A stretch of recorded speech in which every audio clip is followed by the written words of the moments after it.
우리가 주님의 일을 감당할 때 우리가 일을 잘하는 것도 우리가 중요하지만 또한 어떤 마음의 자세를 가지고 하는가 그것도 중요합니다.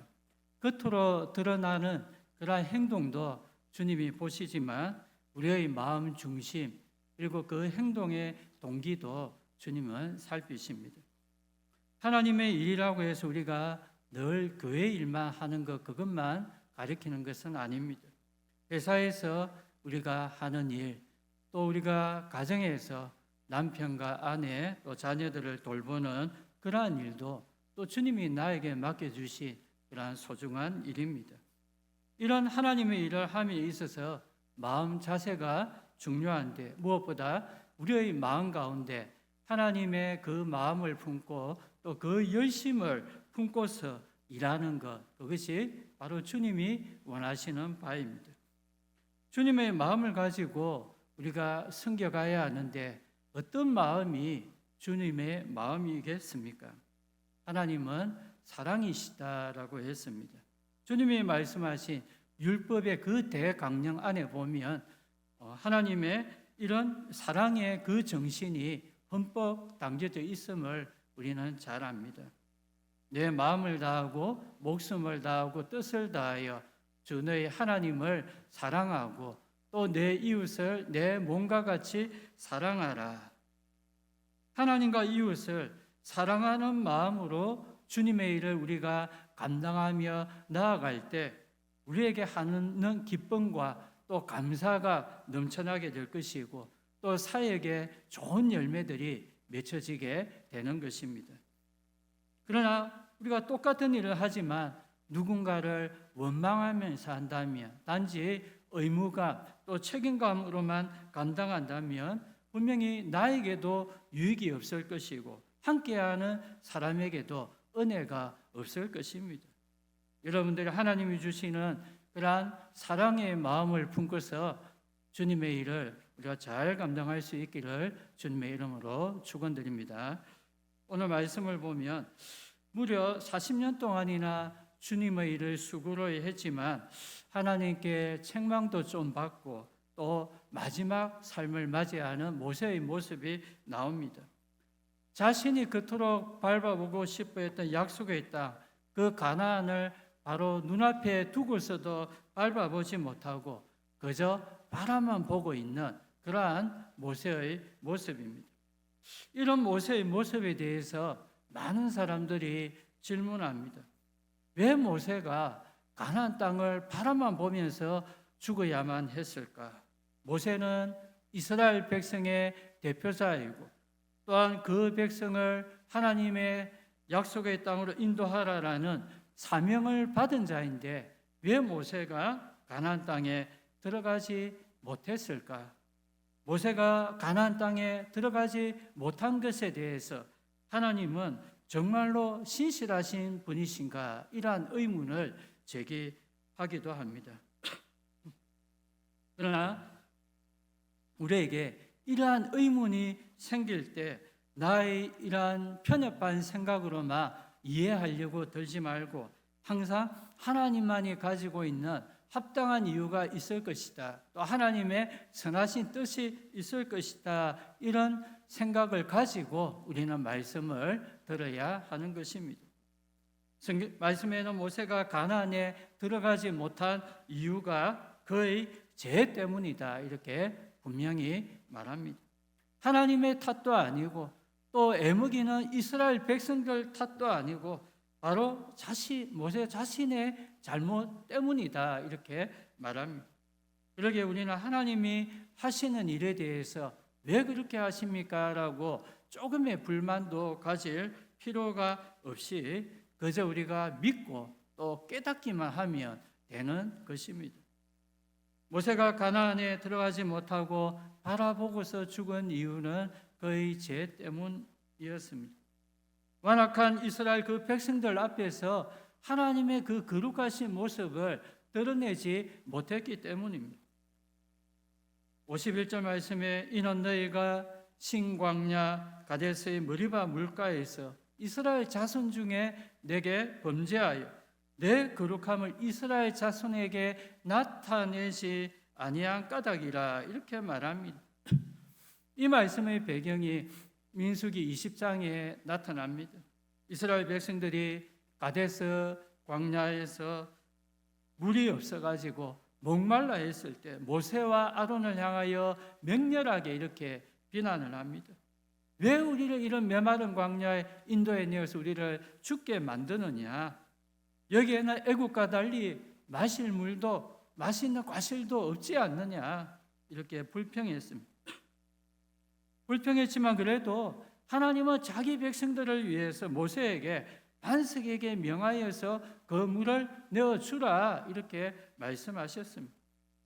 모세와 아론은 그들을 그 반석 앞에 모으고 하나님이 명하신 대로가 아니라 그가 얼마나 화가 났던지 그 반석에 대하여 지팡이를 가지고 2번이나 팍팍 이렇게 내리쳐 버렸습니다. 이런 행동은 백성들을 향한 저주와 또 혈기 있는 그러한 행동이었습니다. 주님을 원망하고 또 믿지 않는 백성들을 향하여 혈기를 가지고 이렇게 분을 내버렸던 것입니다. 해역한 너희들이여 하나님의 역사를 눈앞에 수없이 많이 보고도 믿지 않는 완악한 백성들이여 너희 같은 자들은 가나안 땅에 들어갈 자격이 없어. 너희가 그렇게 원하던 이 물이나 실컷 이렇게 한번 마셔봐. 이런 말을 하는 그러한 모세의 행동이었습니다. 하나님은 모세의 이러한 모습을 책망하셨던 것입니다. 이 모습은 백성들에 대한 원망인 동시에 하나님을 향하여서는 하나님을 대해서도 이것은 불신앙적이고 또 원망이 섞인 그러한 행동이었던 것입니다. 하나님, 왜 이들은 늘 이렇습니까? 제가 이제 더 이상은 못 참겠습니다. 이 완악한 백성들 도저히 가나안 땅으로 이제 인도하지 못하겠습니다. 하나님은 이러한 모세의 모습이 불신앙적인 모습이다 이렇게 지적했던 것입니다. 어떻게 보면 이런 모세의 행동은 당연한 것일 수도 있습니다. 우리 같아도 저렇게 말 안 듣는 자들을 보면서 아마 심하게 꾸짖었을 것입니다. 모세는 지상에서 가장 온유한 사람이다라고 그렇게 말했는데 모세가 그만큼 하나일 정도면 우리는 어느 정도 했겠습니까? 아마 온갖 욕설과 저주의 말을 허부지 않겠습니까? 그런데도 하나님은 그런 모습을 책망하셨습니다. 그 죄에 대한 대가가 얼마나 큰지 모세가 그렇게도 기대하였던 그 땅을 너는 밟지 못할 것이다 이렇게 말씀하셨던 것입니다. 실제로 모세와 같은 온유한 사람은 없습니다. 그러나 그도 연약한 인간이기 때문에 육신의 연약한 부분, 혈기를 내는 그러한 기질이 그에게 있었습니다. 우리말로 참고 참다가 욱 해버리는 그러한 기질이 있다는 것입니다. 애굽 땅에서도 자기 백성들이 애굽 군사에게 억울한 일을 당하는 그것을 보고서 그는 순간적인 충동을 참지 못하고 살인을 저질러 버렸습니다. 그는 그 혈기를 잘 다스려야만 했습니다. 이 땅에서 모세와 같이 온유한 자가 없다라고 주님이 이렇게 극찬까지 하셨는데 왜 여기서 주님은 모세를 향해서 나의 거룩함을 드러내지 못했다고 무서운 책망을 하셨을까요? 하나님은 모세에 대한 강한 그러한 바람이 있었습니다. 그는 주님이 세우신 지도자이기 때문에 백성들에게 하나님의 그 거룩한 모습을 드러내어야만 했던 것입니다. 그럼에도 모세가 지도자로서 주님의 그 거룩하신 성품을 나타내지 못했기 때문에 하나님은 그를 책망했습니다. 만일 백성들이 모세의 이러한 행동을 보고서 잘못하면 하나님에 대하여 원망하고 또 하나님에 대한 잘못된 그러한 생각을 백성들이 가질 수도 있다는 것입니다. 모세가 그렇게 저주하면서 혈기내는 그러한 모습을 보면서 하나님이 우리를 버리셨구나, 하나님이 우리를 싫어하시는구나, 이러한 잘못된 인상을 그들에게 심어줄 수도 있다는 것입니다. 이런 것을 보면 참으로 앞장서서 일하는 영적인 지도자들은 무척이나 힘이 듭니다. 하나님의 성품을 드러내어야만 하는데도 연약한 인간인지라 계속해서 잘못하는 그러한 행동을 보면 참지 못하고 분을 낼 때도 있습니다. 분을 내면서 책망해야 할 그럴 때도 있지만 분을 내어도 죄를 짓지 말고라는 그런 주님의 말씀도 기억해야 합니다. 화를 내면서 꾸짖을 때도 너는 악해, 너는 안 돼, 저주하면서 이렇게 심판하는 그러한 마음이 아니라 사랑으로 감사 주면서 또 이 일을 감당해야 하는 것입니다. 일단 분을 내면 양떼들보다 지도자들이 더 많은 상처와 아픔을 지니게 된다는 사실을 알아야 합니다. 우리는 생각하기에 성내는 사람은 속이 시원할 것이고 밑에서 욕 들어먹는 사람은 참 힘들 것이다, 이렇게 생각하지만 세상에서는 그럴 수 있어도 하나님 나라에서 지도자는 사랑으로 섬기는 자이기 때문에 이렇게 성내는 지도자들의 마음이 더 힘들고 편치 못하다는 사실도 알아야 합니다.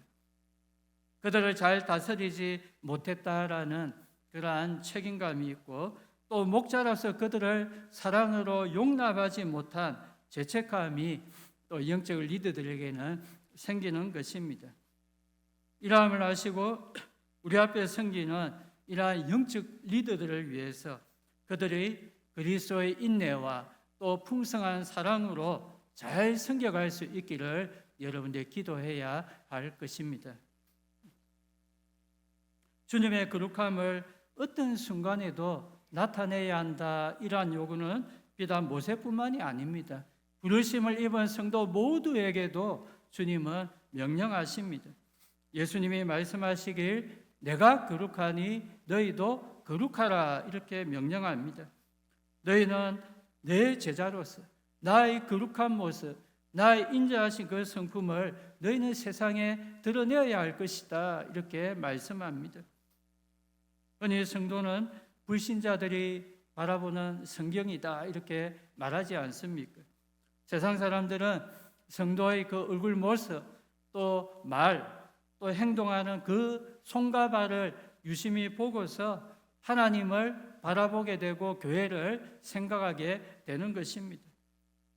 그러기에 성도나 할 수 있는 한 모든 사람들과 평화롭게 지내야 하고 또 관용을 베풀 줄 아는 그러한 삶을 살아야 하는 것입니다. 다음으로 모세와 하나님과의 대화 속에서 주님은 그의 백성들을 얼마나 사랑하시는가를 잘 알 수 있습니다. 비록 패역하고 불순종하는 백성이지만 하나님은 모세가 자신의 그 인자하신 하나님의 성품을 그들에게 보여주길 원했습니다. 모세가 자기 백성을 향한 사랑과 인자하신 주님, 그 당신의 그 모습을 나타내기를 간절히 원하였던 것입니다. 하나님은 모세가 화를 참지 못하고 백성들을 저주하고 혈기 부린 것에 대하여 책망하셨습니다. 참 이것을 보면 하나님의 마음은 참 너무나 넓은 것 같습니다. 우리 인간의 마음과 하나님의 마음은 비교될 수가 없는 것 같습니다. 우리가 사람의 마음으로는 용서하는데도 한계가 있습니다. 또 참는 데에도 우리가 참고 참다가 폭발합니다. 그것 참는 데에도 한계가 있습니다. 그렇지만 하나님의 마음은 이렇게 무한정으로 참 넓은 것 같습니다. 어떨 때는 이런 하나님의 모습이 마음에 들지도 않고 또 답답하게 여겨질 때도 있습니다. 하나님, 왜 저 나쁘고 악한 사람을 그렇게 지켜보고만 계십니까? 그냥 시원하게 한 대 때리시고 끝내십시오. 이렇게 말할 때도 있습니다.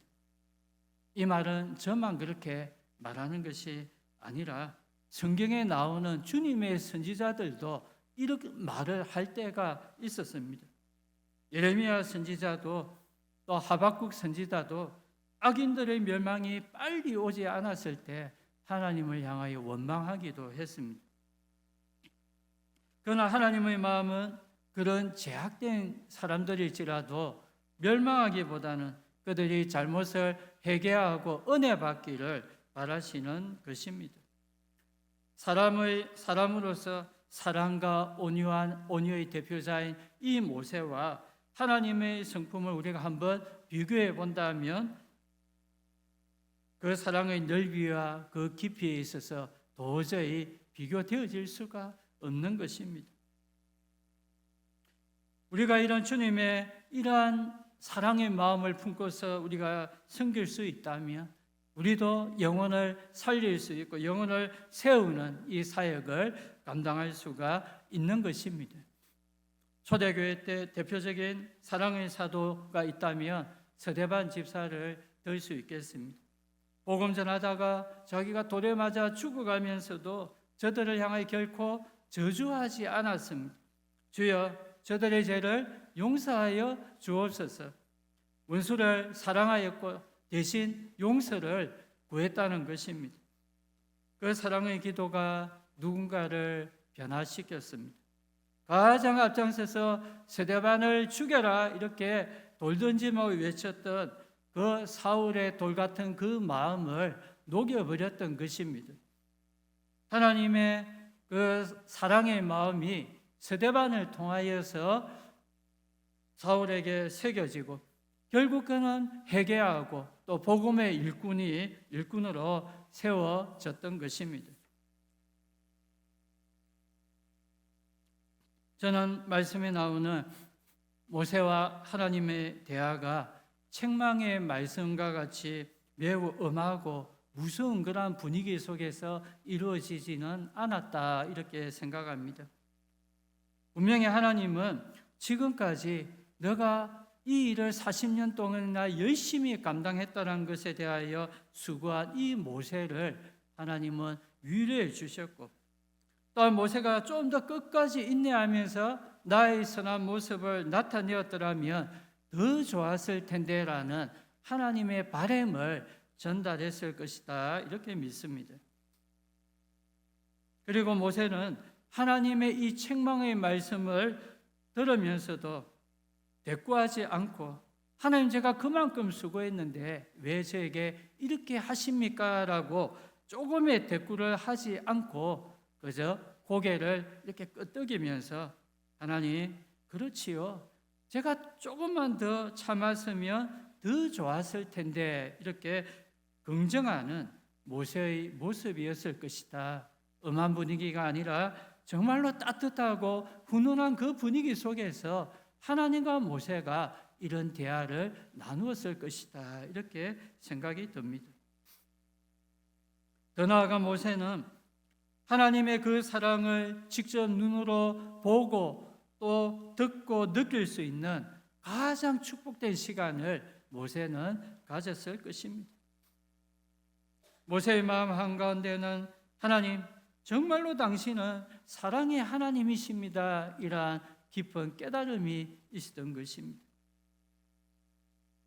그러기에 하나님의 사랑에 감동된 모세의 입에서는 이제 더 이상 저주하는 말, 원망의 말이 나오지 않습니다. 그러나 하나님의 사랑에 감동되어서 그의 백성들을 놀랍도록 축복하고 있는 그러한 모습이 나타나고 있는 것입니다. 오늘 말씀 33장 1절 말씀에 보니까 하나님의 사람 모세가 죽기 전에 이스라엘 자손을 위하여 축복함이 이러하니라 이렇게 말합니다. 여러분들도 주님의 사랑의 마음에 우리가 늘 감동되어서 우리가 용서하지 못했던 분들도 우리가 용서할 수 있고 또 그들에게 하나님의 축복을 그렇게 전할 수 있는 그러한 복된 성도가 될 수 있기를 주님의 이름으로 축원합니다. 모세와 하나님의 대화 속에서 그의 잘못도 책망하지만 더 큰 위로와 사랑으로 다가와 주시는 하나님의 그 모습도 우리가 보게 됩니다.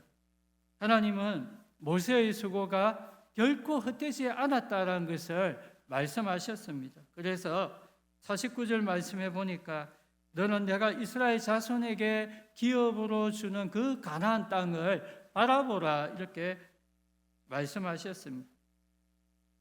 네가 그렇게도 원했던 그 땅을 내가 이스라엘 백성들에게 주겠다 이러한 약속과 확신의 그 메시지를 주셨던 것입니다.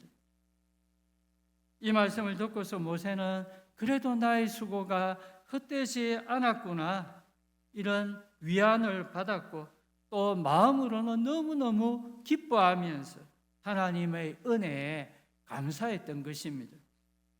여러분, 영적 리더의 최고의 기쁨이 있다면 자기가 양육하고 또 섬기는 사람들이 주님의 은혜로 잘 되어지는 것, 그것이 바로 영적 리더의 최고의 기쁨입니다. 늘 말씀으로 양육하고 또 눈물로 기도하였던 그들이 하나님을 만나게 되고 또 믿음의 복된 열매를 맺어가는 그것을 보는 것이 이 영적 리더에게는 정말로 기쁨과 감사가 된다는 것입니다. 모세는 주님의 복된 말씀을 받으면서 마음에 이러한 기쁨과 또 감사가 넘쳐났던 것입니다. 저와 여러분도 주님이 맡겨주신 그 사명을 사랑과 기쁨으로 우리가 감당할 수 있길 원합니다. 모세의 그 40년의 수고가 결코 헛되지 않은 것처럼 주 안에서 하는 우리의 수고도 결코 헛되지 않고 이렇게 주님께서 우리를 위로하여 주실 것이고 또 마지막에 복된 열매로 세워주실 것이라는 사실을 여러분 믿으시길 바랍니다. 특별히 우리가 섬겨갈 때 주님의 그 거룩한 마음을 품고서 섬길 수 있길 원합니다. 주님의 마음은 자기 백성들이 이 말씀대로 살아갈 때까지 포기하지 않고 끝까지 사랑으로 이렇게 섬기는 마음입니다. 주님은 섬기는 자를 향하여서 하나님의 마음을 주십니다. 사랑으로 종노릇 할 수 있는 그러한 주님의 마음을 주셔가지고 그 일을 능히 감당할 수 있도록 이렇게 하시는 것입니다. 영적 리더의 최고의 복이 있다면 자신이 주님의 마음을 받아서 섬기는 것입니다. 가정에서, 교회에서, 일터에서 주님이 나에게 맡겨주신 양떼들이 분명히 있을 것입니다. 내가 눈물로 늘 기도하고 또 잘되라고 섬기는 그들이 바로 나의 양떼들입니다. 그들의 믿음이 세워질 때까지 우리가 많은 수고의 눈물도 흘려야 하겠지만 그래도 우리가 끝까지 사랑과 또 믿음으로 섬겨갈 수 있기를 주님의 이름으로 간절히 축원드립니다.